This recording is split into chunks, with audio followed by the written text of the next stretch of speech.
अरे ओ क्लाउन, आ गया ना अपनी औकात पे। कभी औकात चेक करना हो तो बैंक बैलेंस चेक कर लेना, या नहीं तो बाजू से निकलूंगा ना तो समझ में आ जाएगा कि तुम्हारी औकात क्या है। एग्जाम्पल बना दूंगा पूरे देश के लिए। चेहरा दिखाने के लायक नहीं छोड़ूंगा कहीं का, मैं तो खराब आदमी हूँ।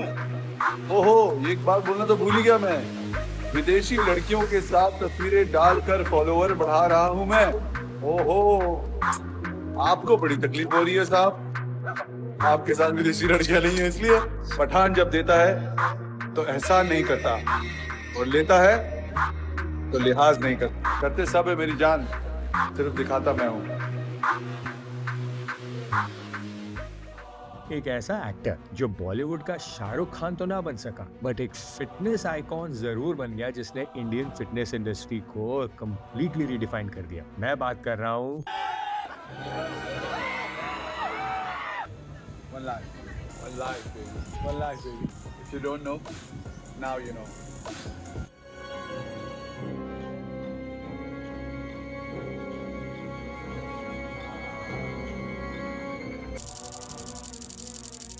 साहिल खान की वन लाइफ बेबी अलग ट्रेंड ले, कौन खुद ब्रांड बना, खुद का ब्रांड ले, कौन हेडलाइन बन के दुनिया में छाया, कौन वन लाइफ बेबी भीड़ सारी देख आया कौन। I mean, इमेजिन करो जब साकेत गोखले पैदा हुआ ईयर 2000 में, तब साहिल की कुछ ऐसी बॉडी थी। And I really wanted, like, look into my eyes right now. मुझे सचमुच वो चाहिए। उस टाइम क्लियरली किसी भी फेमस इंडियन एक्टर की साहिल जैसी बॉडी नहीं थी। क्या तुम्हारी निशा मामी आ गई? हाँ मामा आ गई है, बैठ गई है, आपका इंतजार कर रही है। So please tell Nisha mommy I'll be there in 2 minutes. क्योंकि साहिल एक्टर नहीं बॉडी बिल्डर थे, तो कैसे इस बॉडी बिल्डर ने बॉलीवुड से होते हुए फिटनेस में एंट्री ली और अपनी बॉडी को बनाया बिजनेस, और बिजनेस से जनरेट करी कंट्रोवर्सीज। आइए जानते हैं India controversial actor, body builder और एंटरप्रेन्योर की कहानी।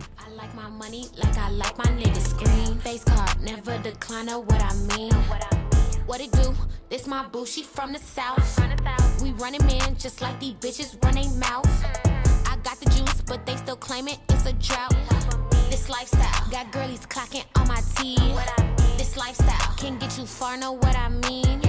This lifestyle ain't meant for you, it's meant for me.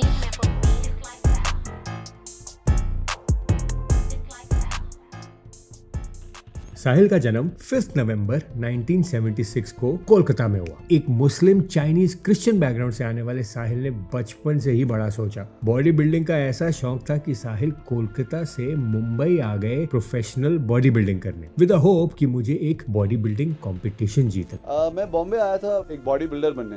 मैंने कुछ प्रोफेशनल्स ट्रेनर्स जो हैं, मेरे गुरुजी हैं, उनसे सीखने के लिए मुझे ऐसा लगा कि एटलीस्ट मैं मिस्टर मुंबई बन जाऊं।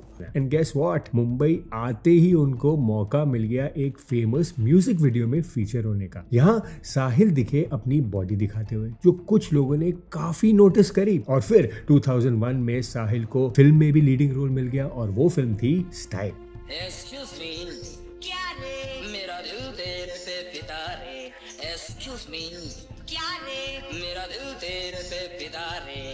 रेसकोर्स में देखा तुझे पहली बार, काउंटर पे हो गया तेरे से प्यार, बोलता हूँ मैं सच्ची बात। ये फिल्म सुपर हिट हुई और साहिल खान बन गए नए बॉलीवुड हार्टथ्रॉब। साहिल को मूवीज ऑफर होने लगी, बट अगले 5 से 6 सालों में साहिल की फिल्में तो आई, पर वो बहुत बड़ी फ्लॉप रही, जैसे एक्सक्यूज मी, ये है जिंदगी, डबल क्रॉस, एक धोखा। सो 2009 आते आते तक उनकी 3 से 4 फिल्में आई, बट सारी डिजास्टर। बट 2009 में साहिल न्यूज में आ गए आयशा श्रॉफ कंट्रोवर्सी के साथ। साहिल खान पर जैकी श्रॉफ की वाइफ और टाइगर श्रॉफ की मदर आयशा श्रॉफ के साथ अफेयर का इल्जाम लगा। बात इतनी बढ़ गई कि कोर्ट तक पहुंच गई। मामला काफी सीरियस हो गया था, और क्लियरली अब साहिल का बॉलीवुड करियर काफी मुश्किल में आ गया। आप समझ नहीं रहे, आज टैक्सी का किराया की नहीं है।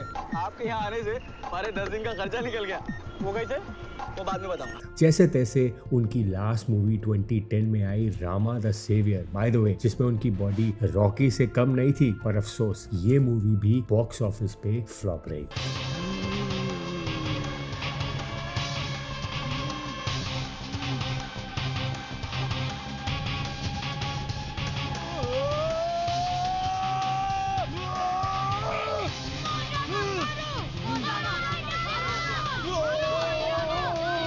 साहिल ने कई साल बॉलीवुड में ट्राई किया कि उन्हें कोई मीनिंगफुल रोल मिल जाए, लेकिन कुछ हाथ नहीं लगा। पिक्चर एक दो मिलती है, करता हूँ, वो फिल्म फ्लॉप हो जाती है और मेरे पास कोई फिल्म स्टार नहीं हूँ, फिल्म फैमिली से नहीं हूँ, तो कोई बैकिंग नहीं है कि बैक टू बैक कोई मुझे चांस देता रहे, फ्लॉप आप करते जाओ और चांस देता रहे। जब ये सारी चीज़ें हुई देन आई रियलाइज के आई शुड बी रियलिस्टिक।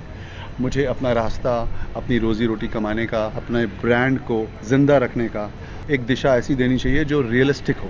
साहिल को अब रियलाइज हो गया था कि मूवीज में सरवाइव करना उनके लिए मुश्किल है, तो कुछ सालों बाद ईयर 2016 में उन्होंने वापस फिटनेस की तरफ अपना रुख करा और खोला इंडिया का पहला beach gym called Muscle and Beat Gym Goa में।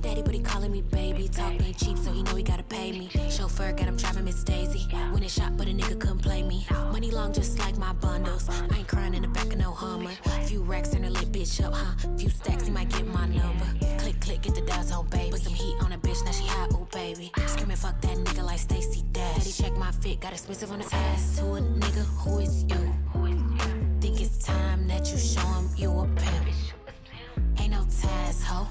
Try to lie, ho. He ain't mine, no. He ain't mine, no.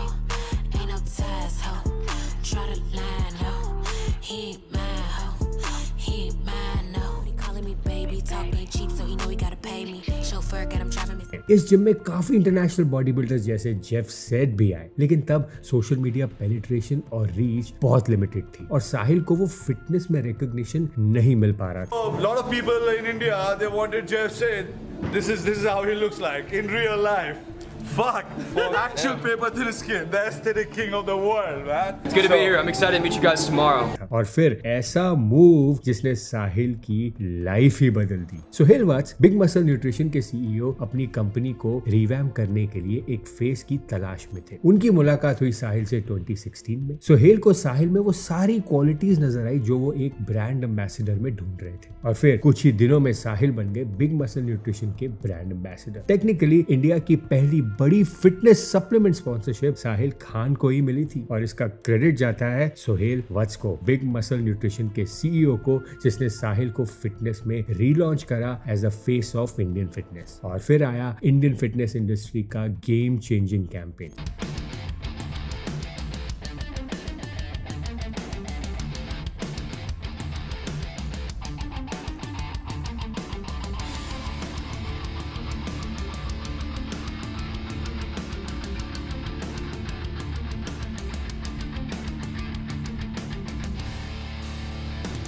जिसमें साहिल को बिग मसल ने रीलॉन्च करा as a fitness icon of India, जहां साहिल की रिप बॉडी को पूरा शोकेस किया गया, स्ट्राइएशन, वेन्स और बल्जिंग मसल्स। साहिल ने उस वीडियो के लिए बॉडी पे बहुत मेहनत करी। एज अ रिजल्ट इस कैंपेन ने काफी आईबॉल्स जनरेट करे। मुझे याद है इसी दौरान मैं साहिल से मिला और हमने एक ओपन इंटरव्यू सेशन भी रखा जहां मैं साहिल से कुछ क्वेश्चंस पूछने वाला था। 2016 में ओलंपिया क्वालिफाई करने में इंडिया में कोई स्टेज ही नहीं था, तो मैंने साहिल से इंटरव्यू में पूछा कि क्या कोई इंडिया से ओलंपिया तक पहुंच सकता है, और साहिल के कंट्रोवर्शियल जवाब ने पूरी फिटनेस इंडस्ट्री को एक दे दिया नया डिस्कशन का टॉपिक। आपको लगता है हम मिस्टर ओलंपिया क्वालिफाई कर सकता है इंडिया से अगले 5 साल में? कोई फिजिक और बॉडी बिल्डिंग दोनों में, कोई किसी में at least for 10 years no chance for any bodybuilder to stand on। तो 10 साल तक कोई बॉडी बिल्डर मिस्टर ओलंपिया बन नहीं जा सकती बिकॉज हमारे पास फैसिलिटी ही नहीं है ना। फिर आया 2017 जब साहिल ने डिसाइड किया कि मैं अपना अब एक YouTube चैनल लॉन्च करूंगा। मुझे क्लियरली याद है हमारे TG कनेक्ट प्लेटफॉर्म मुंबई में साहिल ने अपना YouTube चैनल लॉन्च करा और उसका टीजर किसी फिल्म से कम नहीं था।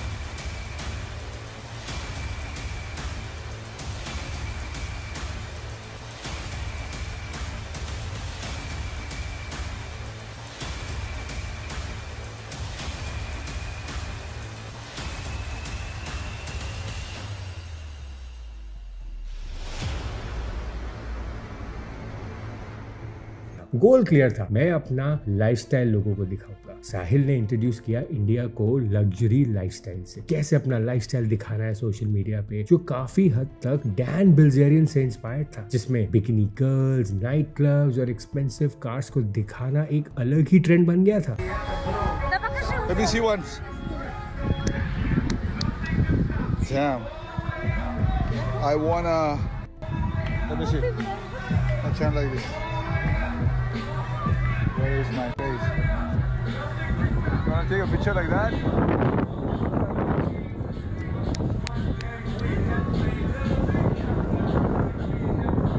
2019 आते आते साहिल फिटनेस से दूर और लाइफस्टाइल कंटेंट को ज्यादा प्रमोट करने लगे। इस लाइफस्टाइल से काफी यंग लोग इंस्पायर्ड हो रहे थे और साहिल की फैन फॉलोइंग अलग ही लेवल पे चली गई थी। लोग उनके पीछे पागल थे। साहिल ऐसा लग्जूरियस लाइफस्टाइल दिखा रहे थे जो उस टाइम सोशल मीडिया पे काफी नया और यूनिक था, स्पेशली इंडिया में। यही साहिल का एक एक्स फैक्टर बन गया जो अपने आप में एक फिल्म से कम नहीं था। इसको देखकर कई जिम ओनर्स ने उनको अप्रोच किया न्यू जिम ओपनिंग के लिए, जिसके साहिल मुंह मांगे पैसे मांगते थे। खबर ये भी है कि साहिल एक जिम ओपनिंग के 5 लाख रुपए लेते थे और 2021 आते आते साहिल ने 100 से भी ऊपर इंडिया में जिम ओपनिंग कर दी थी। प्लस अब वो बिजनेस में भी अपना हाथ आजमा रहे थे। साहिल ने कई बिजनेसेस करने की कोशिश करी, जैसे कि डिवाइन न्यूट्रिशन जो नहीं चला, हंक वाटर वो भी नहीं चला। लेकिन साहिल की किस्मत चमक गई माई फिटनेस बटर ब्रांड के लॉन्च होने से, जो 2021 में आया। पीनट बटर एक नया फूड कॉन्सेप्ट था इंडिया में, जिसने पूरी फिटनेस और लाइफस्टाइल मार्केट कैप्चर कर ली और साहिल को बना दिया करोड़पति। My fitness peanut butter. आप सबको पता है कि माई फिटनेस पीनट बटर ने इतिहास रचा है। आज से 3 साल पहले लोगों को पता भी नहीं था कि पीनट बटर होता क्या है। कुछ लोगों को पता ये भी नहीं था कि पीनट बटर खाते कैसे हैं। हमने बहुत हम्बल शुरुआत और आज आप देख रहे हैं मेरे पीछे, दिस इज हिस्ट्री।